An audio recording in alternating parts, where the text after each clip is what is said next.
Greetings. Thank you for viewing this webinar. My name is Dr. Hilda Billups, and I currently serve as the Director of the Webinars Committee for TACUSPA, the Texas Association of College and University Student Personnel Administrators. You will notice we have changed the format for this webinar just a bit. This is one of our pre-recorded webinars. In these pre-recorded webinars, we seek to learn from experienced student affairs leaders. Our guest for today is Dr. Sanjuanita Scott, who serves as the Interim Vice President for Student Success at Northwest Vista College. Allow me to introduce our facilitator for today's webinar. Dr. Anthony Edwards supports TACUSPA as the Director of Research and as a member of the Webinars Committee. Anthony serves as an assistant professor in the Department of Educational Leadership and Technology at Tarleton State University.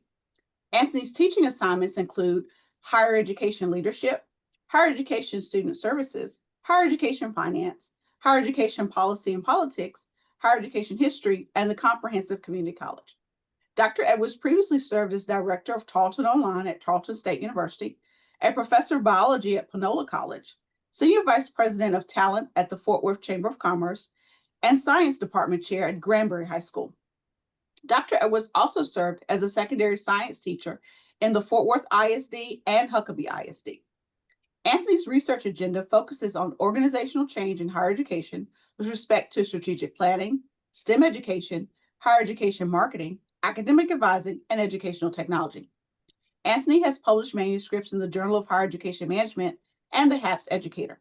In addition to chairing dissertation committees, Dr. Edwards supports student success as coordinator of the Higher Education Leadership Concentration of the Master of Education program in Educational Administration. We're very excited to have Dr. Edwards to serve as our facilitator for this webinar, and are thankful to Dr. Scott for her willingness to share. I will now turn our webinar over to Dr. Edwards. Thank you, Dr. Billups.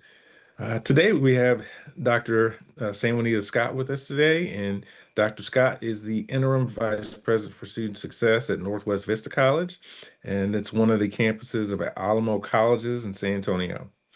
She served in several roles at Northwest Vista, including Director of Strategic Initiatives, Assistant to the Vice President of Academic Success, and Associate Director of Student Activities. Dr. Scott is a passionate community college practitioner who has a focus on strategy as well as leadership development. In all of her roles at Northwest Vista, she's led college-wide initiatives, and they help to set both vision and direction for that college. Examples include developing the strategic plan, being one of the co-leaders for strategic enrollment management, helping facilitate professional development for her employees, and also serving on lots of committees that are college and district-wide. Dr. Scott has experience also as an adjunct instructor.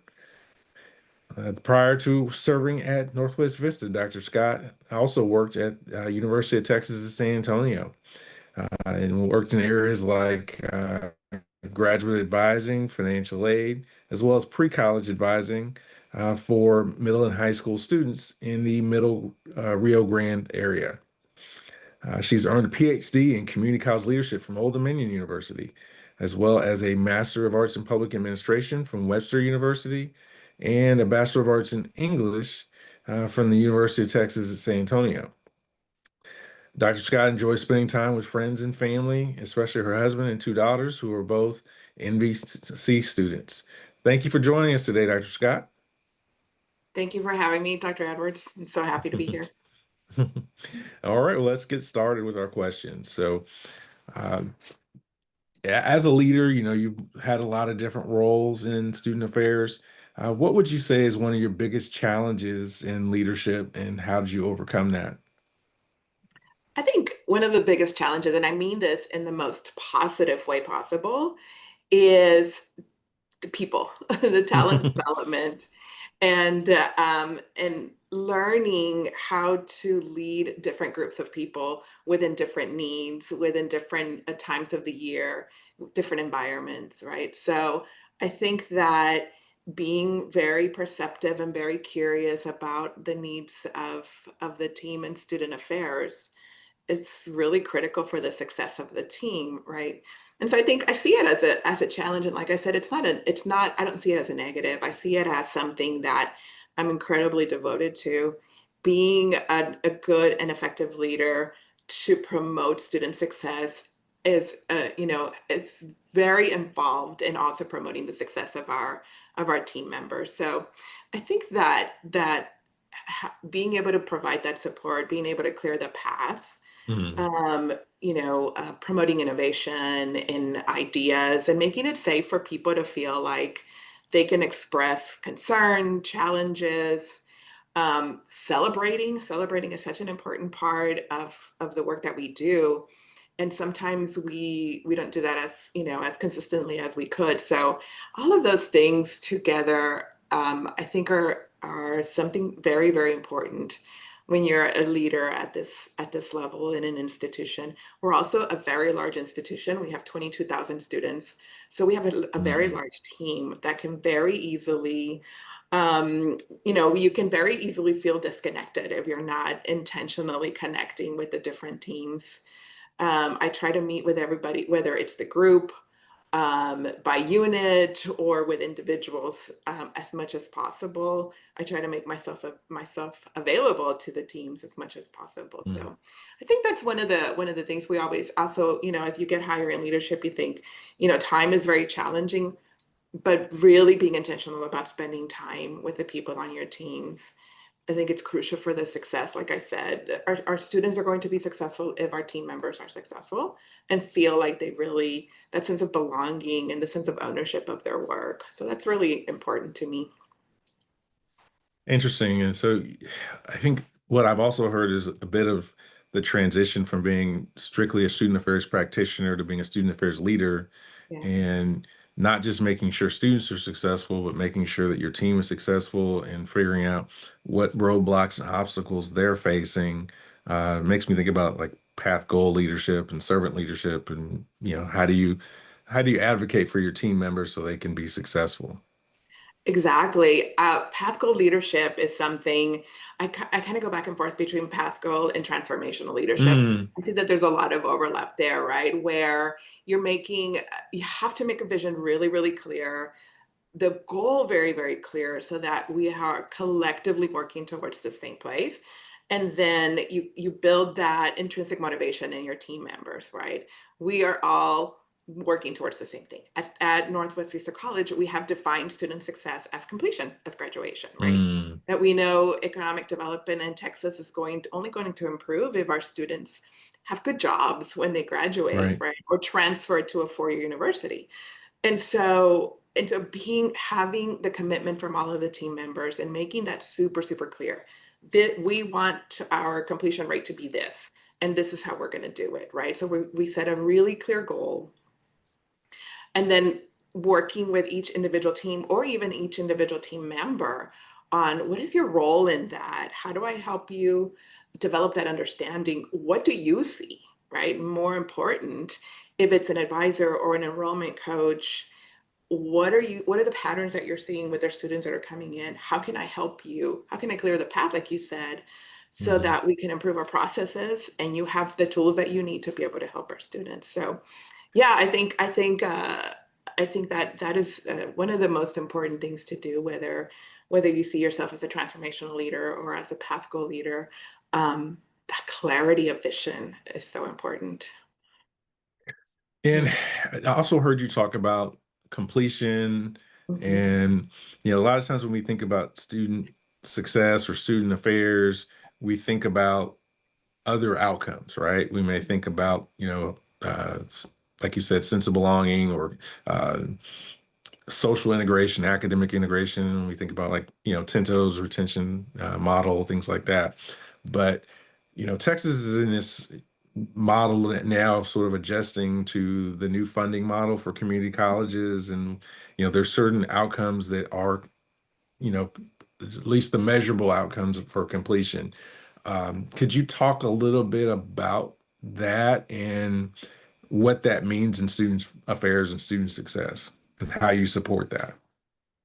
It has completely changed how we do business, right? And we also don't like to think about higher education as a business. But one of my somebody that I really admire, who was a leader in academics and also a college president, said, "We're not for profit, but we're not for loss," right? So our performance, right? I love that. I love repeating it whenever I can. And so one of the things that we've had to learn about ourselves is kind of building that business acumen, right? Because Texas is forcing us, right? The state legislature is saying we want value, right, in our educational system. So it's not just going to be about head count. It's not just going to be about how many students are showing up, because we can recruit students all day. Right. And they're going to be here and they're going to show up and they're going to participate and be engaged. But just as easily as they come, they can disappear. Right. We all know that students who stop out, then they don't reappear in the data anywhere else. Some college no degree is huge in Texas. It is in San Antonio where we are. Our numbers are really way too high for that, and we can't be okay with it, right?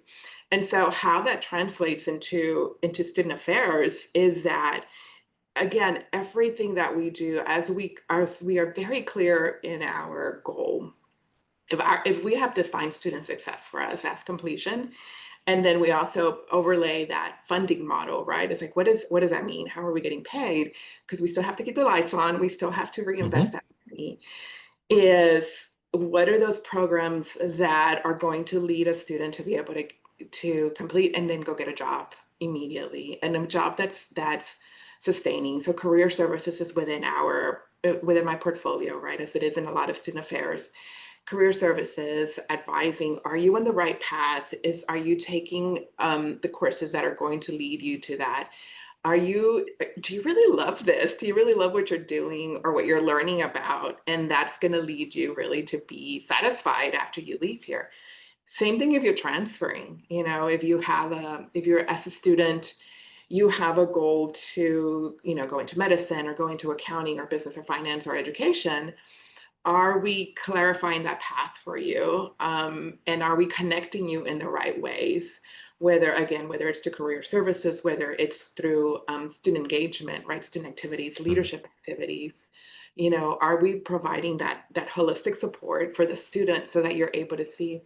Something that we're really trying to focus on as a college is internships Mhm. and work-based experiences that we have to be in, we meaning student affairs, we have to be really involved in those that planning, because we have to be able, if a student is meeting with an advisor and saying, I'm completely sure that business is where I want to do, what are the things that I need to be thinking about as I'm going through my classes. So, the advisor is usually their first point of contact, or the person that we always tell students, go talk to them, right? They're going to tell you, they're going to guide you.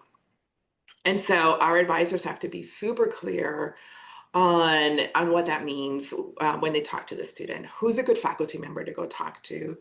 Would you like to join a mentorship program?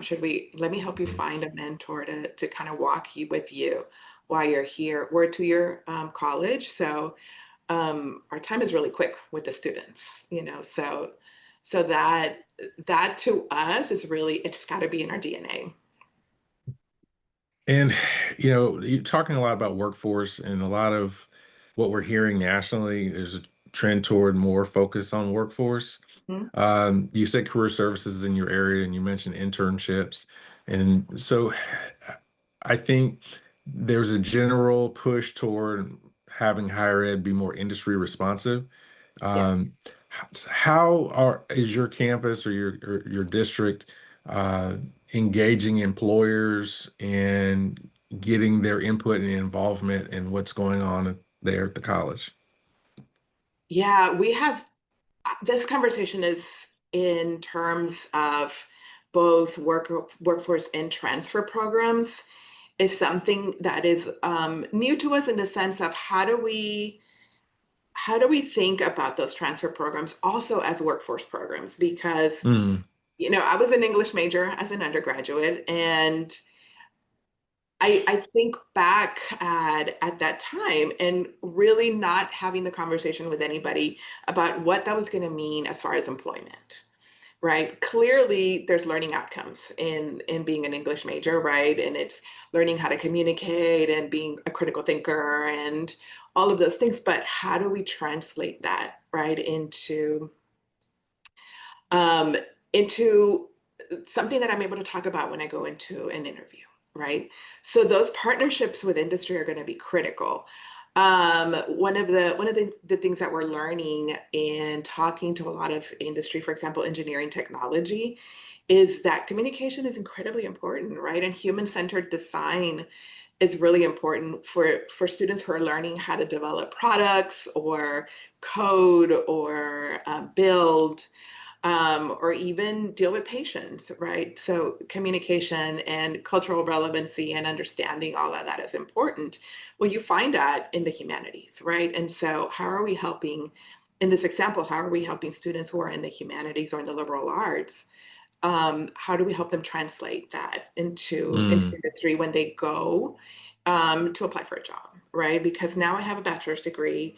I learned a bunch of stuff. I read a bunch of Chaucer. How is that helping me, in doing a good job, right? When I get out into the workforce. So I, again, and as you know, here in Texas, all the workforce programs have advisory committees, and they're all, members mm, of industry, right? And they advise us on the curriculum. So I think what we need to start thinking about is how to do that in the transfer area also. mm, How to get that communication with people out in the workforce and industry, and so that they can tell us about what skills are important to you, where are they found, map them back to the courses, and then tell our students this is what you're learning. Be super explicit about, learning how to write a paper means these things. Yeah, mm. yeah. Yes, I think you raise a good point about making sure students are prepared for what work is going to look like and how do they translate their skills, regardless of what major they're in. Um, you mentioned, the humanities, and you also mentioned engineering technology, but more generally, do you have any um, tips that you have learned about how student affairs can partner with academic affairs more effectively? That is the $1 million question, right? We cannot work in silos. And we learn that our students are teaching us that. They're telling us that every day. Because, I mean, the proverbial, my advisor said I should take this class, and the faculty's like, well, they advised you wrong, or that's not exactly what I would have done. And so the collaboration is integral, and it's something that it's got to be at the level of CEO or vice presidents, right? It has to be myself and my colleague in academic affairs. We have to be aligned in what we want to accomplish, and how we want. The student who came to us one way. They came to us looking for something. How are they going to be different when they leave, right? How is the student going to be different, better prepared, ready for transfer, ready for the workforce? And how do we want to accomplish that? And it's got to be a collaboration between academic affairs and student affairs. The the only person that is going to suffer from us not communicating is going to be the student, right? Mm, Faculty is going to be fine. They're going to continue to teach their courses. Advisors are going to continue to have their caseloads and manage them and meet with students. But if they're not talking to each other, it's the student that's gonna suffer the consequences about that, and they're not going to have a good experience. Going back to your comment about, the kind of more the traditional ways that student affairs is involved in students, and it's that sense of belonging and having resources to fall back to. We shouldn't be providing those services as a result of something that's happening within a campus, right? We should be mhm, collaborating in that way and providing those resources. So our career services, for example, or our programming team, who brings in speakers, how much better is it if we're collaborating with faculty and speaking the same language, and covering the same themes, you know um, so I think it's an incredible um, power that we have, superpower that we have, if you will, when we combine our energies and combine our desires and for the purpose of helping the students succeed. I completely agree. You mentioned career services. Um, let's take a broader view here. What are some of Sure. the areas that are within your scope of responsibility?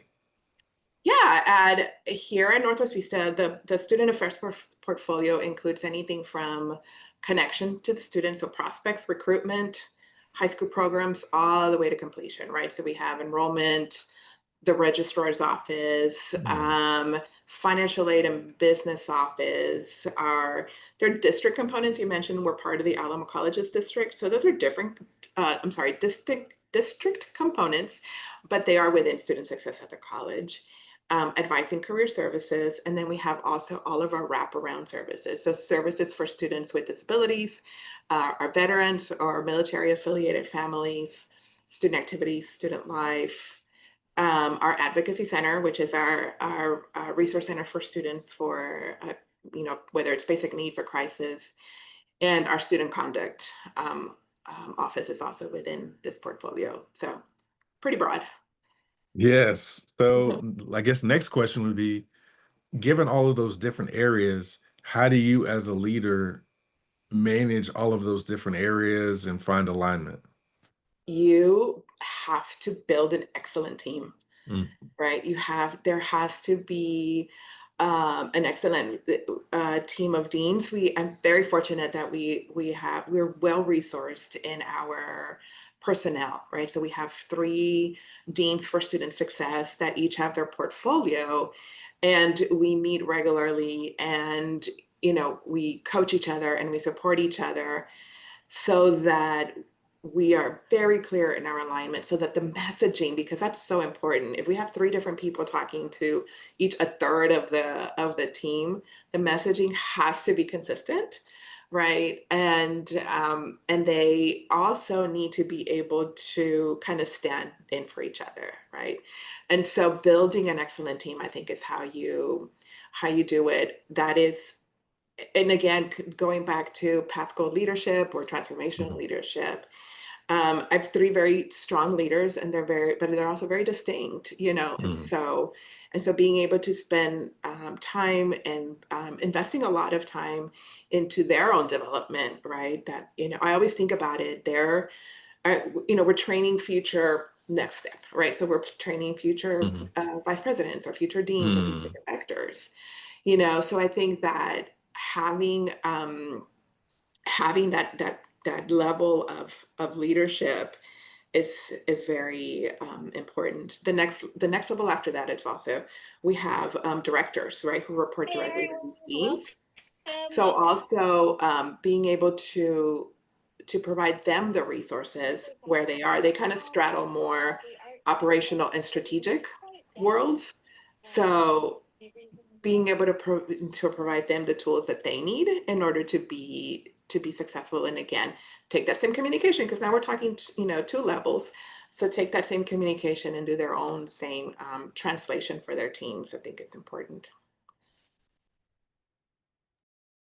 That makes so much sense. So, in terms of your role as a leader, you've taken an interim role. So, could you talk about kind of why an aspiring student affairs leader would take an interim role and what things you should kind of be prepared for in that type of responsibility? I think my previous role as director of strategic initiatives gave me that really wide view that we were talking about before, college wide, right? And so in my role as leading strategic initiatives, I work directly for the president of the college and alongside the 3 vice presidents. So I had definitely a front row seat, and not just a front row seat, but also the opportunity to bring a lot of cohesion to the ideas that they brought, as well as be able to put together cross-functional teams from all of the 3 areas of the vice presidents, and then facilitate a lot of the work, right? And so I feel like having that that perspective and that point of view in working alongside the VPs, watching how decisions are made, watching how different areas function, how they function within each other, was very helpful to me. When this opportunity came up to step into this interim role, there was no hesitation. First of all, because I felt that I had a vast amount of training that was on the job training, really. And I had I have a network that I can reach out to, a network of people that I can say, this is happening. Can you help me think through it? Again, and also a very supportive immediate supervisor, right, who's the college president, who was able, told me and had the trust in me, right, along with the other two vice presidents, had the trust in me to say, we really trust you. We think you're ready for this. Will you step in and help the team?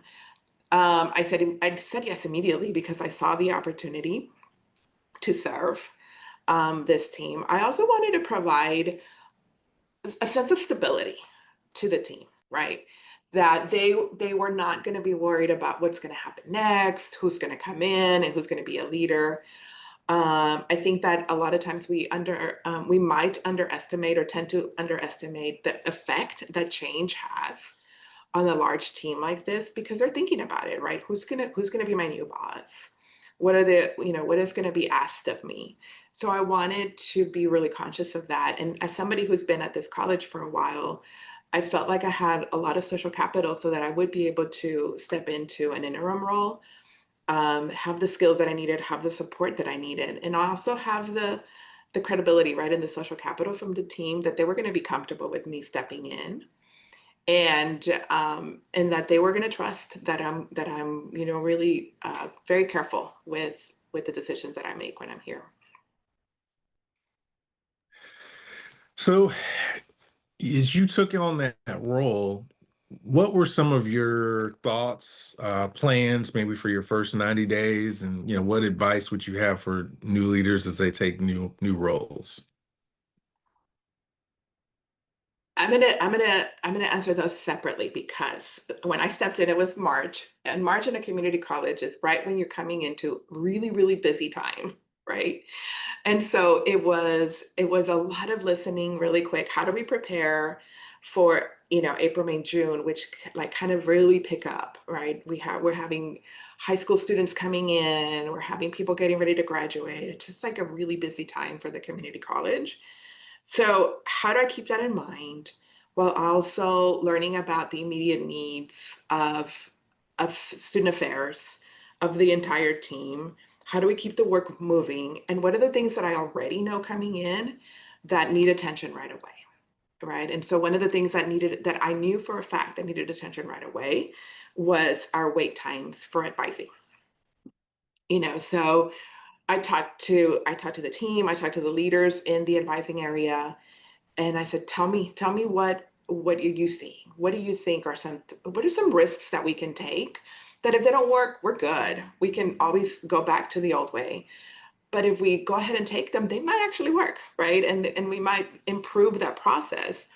So a bunch of hands went up. There was a lot of ideas already. We implemented them, and then I stuck to it, right? If something didn't work, it's fine. You were good. There's no punitive results out of this. We just need to be really agile. And so we were able to kind of almost completely change the environment in the physical location that we're at, from, people being stressed out or feeling, that there's a long wait or long lines, to really just being able to pivot as they saw fit, as they needed. So we eliminated wait times. People were able to actually take a lunch, because they were not backed up and stuff. So that was just kind of a really quick win. So when it comes to a new leader in the first 90 days, I would say that my lesson for that was like, listen really, really carefully. Spend 90 days being really curious about what's happening in your area, listening for those patterns. People they're going to tell you, just like our students talk to us all the way by either registering or not registering. Your team members do the same thing. The same things come up, and there's going to be, within the first 90 days, you're going to find a couple of things that are so easy to fix, right? Or so easy to address. And again, that are going to make people so happy and so comfortable in what they're doing because you listened, you know. And so for me, that was one of the things. It's like, well, we have ideas that we just haven't been able to implement. Nobody has said go. So I said go, you know, and it was, I mean, it could have gone differently, you know, but it didn't. And I think having the trust on the team to do that, because clearly they had been thinking about those little tweaks to make, and they had been very thoughtful about it. So that's what I would say to a new leader. Be curious and you know, listen for those things. Yeah, I think also I would say that going through, the doctoral experience like you did, you learn about sort of investigating a problem, doing Mhm. research on like who's done something about this problem in the past. How do I design a research project around that and do something and analyze it and see what happens? I think that creates a certain curious mindset. Yeah. And so even if that's the last paper you ever publish, I think it does help to create that mindset in terms of being a tinkerer and a thinker. Yeah. So I think that's really important because sometimes people think, well, okay, I got the doctorate, now I can get back to work. And I think the point is for that to sort of change, or at least frame the way you tackle problems as a leader. And it sounds like you're doing that.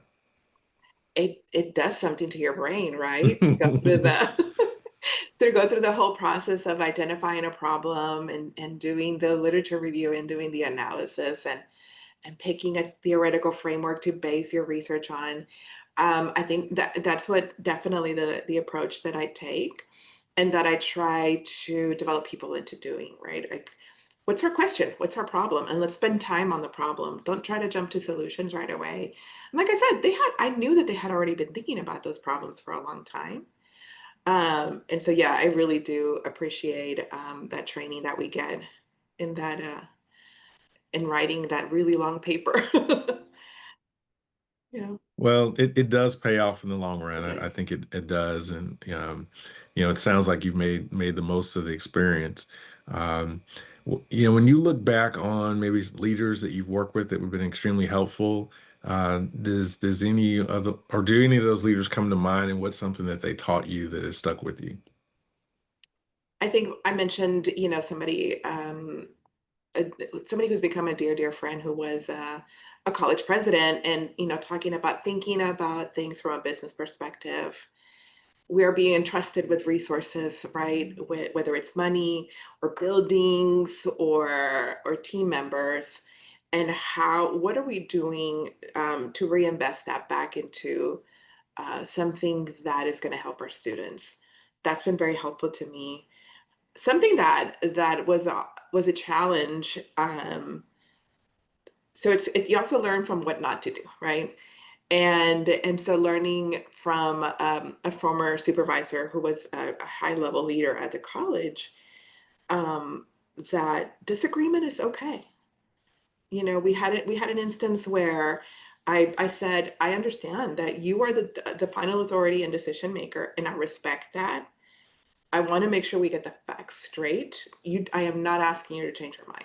I respect that, you know, and that was not welcome, right? So just the sense of, you know, you can't dissent was not welcome. So one of the things that I try to be um, very explicit about also with team members is that you are not going to like all of the decisions that I make, and that's okay. Let's talk about it. You should disagree with me and tell me your perspective so that I understand it better. Mhm. And I think that transparency and candor and openness as a leader is important to give people that space, um, and also to teach people how to, uh, in a sense, disagree without being disagreeable. Absolutely. Because ultimately, what you don't want is groupthink, right? You want there to be some different perspectives so that you're making an informed decision as a leader. Because if you don't, then people will uh, let you fail because they don't know or they don't feel comfortable telling you that there's a problem because they think you're not going to want to hear it. So I think you're figuring out how to balance that well. Um, as someone who's been in student affairs or student success for a while, uh, you've seen it grow and change. Where do you see student affairs, student services changing in the future? So exciting. It's I think that there's so much room for innovation when it comes to automation and technology of our processes. I think that our students, if we're talking about more of a traditional age student, somebody who's coming straight out of high school or under 24, they're looking for they don't want to wait, right? They operate off of their phone or their device, and I think that we need to get better at that, right? And there's a lot of room to improve in that. So two-way communication with whether it's with an AI chatbot or something that refers you to a human. I think that that's going to be, it can really change the way we serve students, and it can really expand our access, right? Students having access to us and to our services, especially when it comes to um, services that they may not feel comfortable accessing, with like maybe our mental health practitioners, right? Our counselors, our food pantry, our tutoring centers. Tutoring centers are an academic success, but that's another area that I think student affairs and academic affairs really need to collaborate on. So I think that that student affairs has a lot of really exciting places that we can go in the way that we transform how we serve students and how we deliver those services to them. I think career experience and career services is definitely another space that we need to focus on and kind of step on the gas a little bit, right? And be out there with industry. We talked a little bit about that, and get them onto our campus also, and to get to know our students. So I'm really, really very excited about the future of student affairs and how we can transform higher education. And that's apparent. And I think as a leader, you should be excited about the future. And I think that helps, as you said, being a transformational leader, getting people, when they see your motivation, I think it feeds off on other people and they get motivated. Um, in terms of, the roles that you've been in, the leaders that you train, you talked about your three and, some of the people that you work with. What are some maybe three important skills that you think student services, student success leaders need to thrive in the current environment? Um, Skills, characteristics, traits, something that they need to do. I think being open to change is going to be something that we need to reinforce in our team members. Things look very different from when we went to college, you know, just even in the last 5 to 10 years. The environment is very different. Technology is very different. So being really honestly open to change is going to be crucial. um, Incorporating, I'll harp on this one more time, incorporating technology and feeling comfortable with that is going to be really, really important. And I don't know what category this would fall under, but really being a courageous leader is going to be really important from whatever seat you're in, but specifically for student affairs leaders, really being courageous to stand up for what is good for the students, making those difficult decisions that need to be made in order to ensure that the students who are trusting us with their future are really, they're really on a path to success because they're with us while they're with us. Yeah, I do think that as a leader, you do have to, in a sense, make the hard decision, right? So, because ultimately, when people think of being a leader as sort of being the person with a nice title and maybe they make a little bit more money, but the reality is, uh, leadership a lot of times is about serving the people that you work for or that work under you, and being responsible for the decisions that have to be made. And so sometimes those decisions are challenging, and so it does take courage. Um, when you talk about things like you know, artificial intelligence and being comfortable with technology, um, how do you see, or maybe things that are happening maybe at Alamo colleges or other institutions in your area? How do you see technology and artificial intelligence being used to support students at scale? Um, we are getting ready to launch a partnership with a company that has a platform that is a two-way communication platform Hmm. that is driven by AI, right? By generative AI. And so we're working together with them to build a communication plan. What kinds of messages are we gonna send out to students? We've all seen the persona, right? The college mascot, for example, reaching out to a student Hmm. saying, "Hey, it's midterms. Are you doing okay? Do you need any help in anything?" And having that two-way communication ability. What I think is important for us to pay attention to is those trends on how that communication comes in, right? We always talk about, but are we asking the students? Are we listening to the student voice? And what I say is that the students are constantly telling us, they're either registering or not registering. They're either stop showing up to class at some point or not. They start showing up at our food pantry more or not, right? So we Mm. just need to listen. And I think it's the same thing with technology. What are they engaging?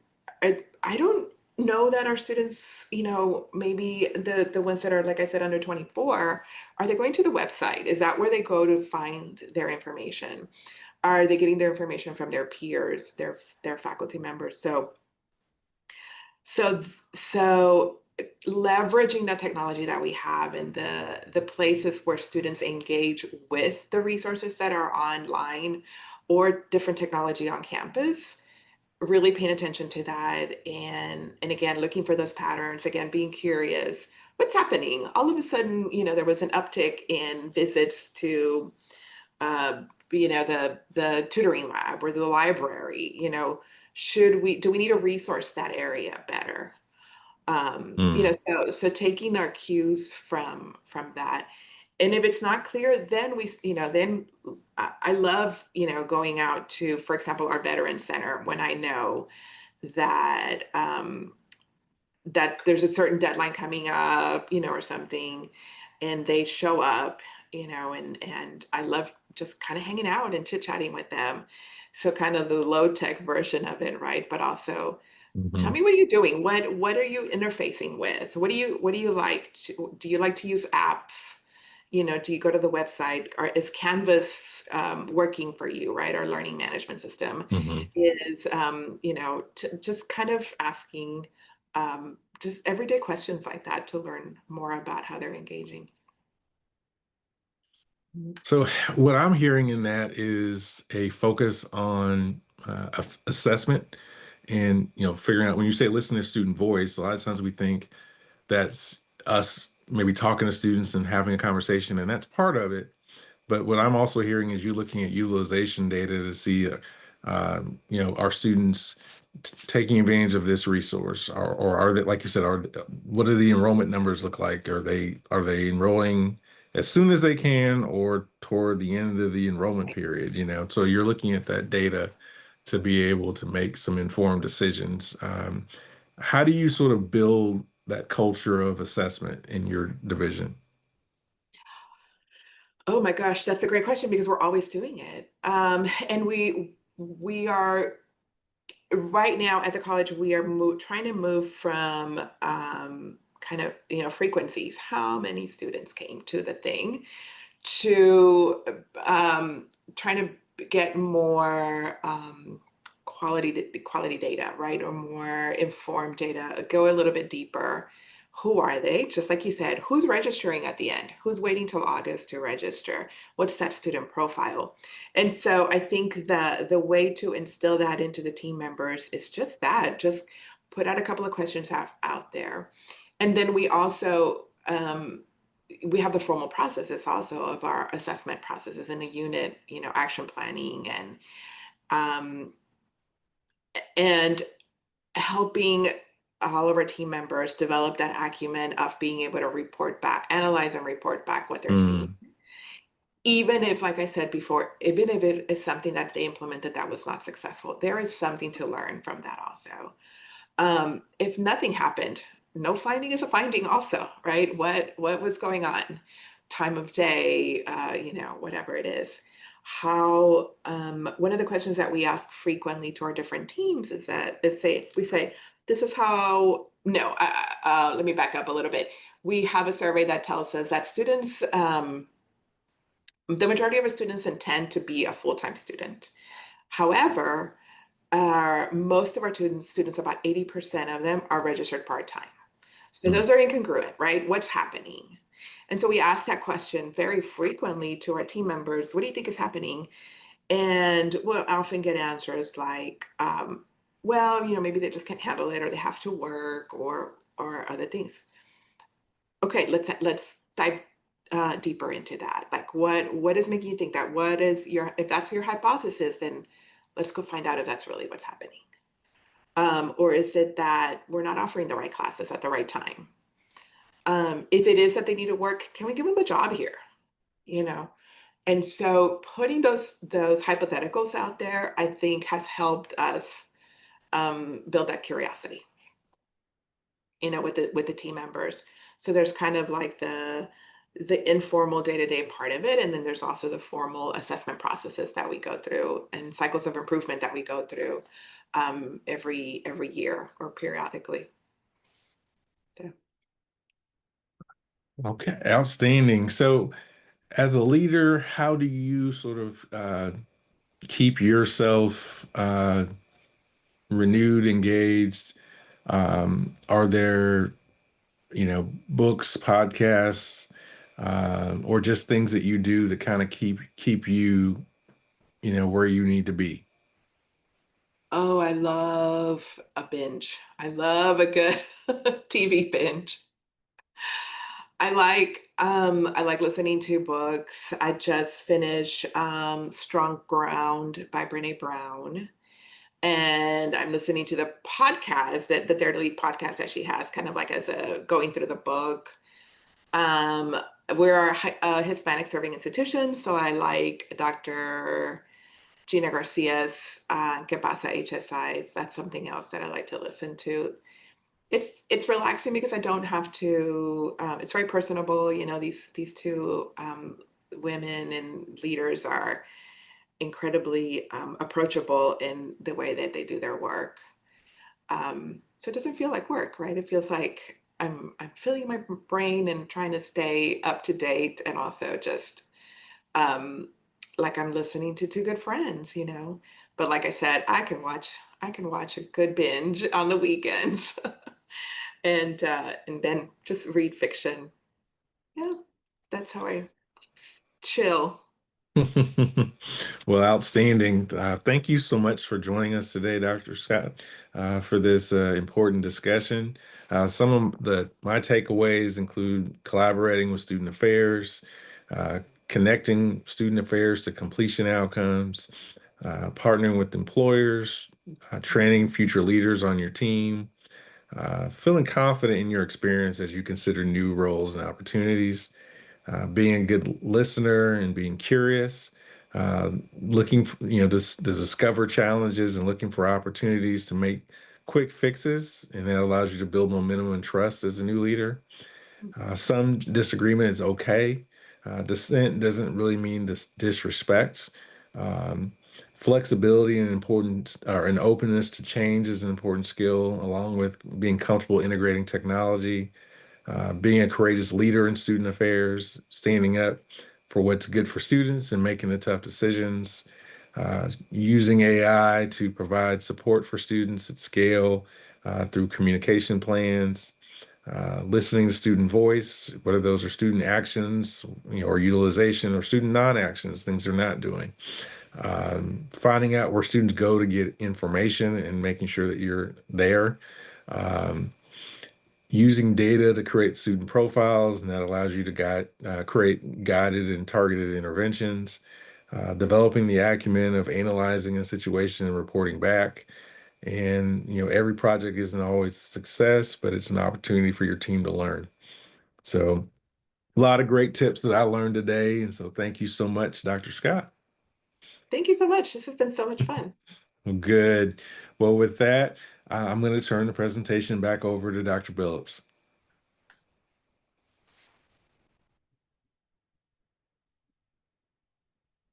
Thank you for viewing this webinar.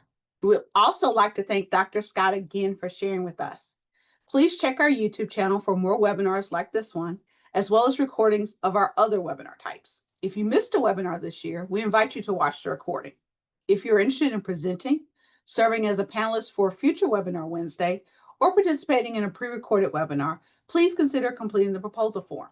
The link will be included in the description for this video. Finally, the TCUSPA membership year runs from January to December.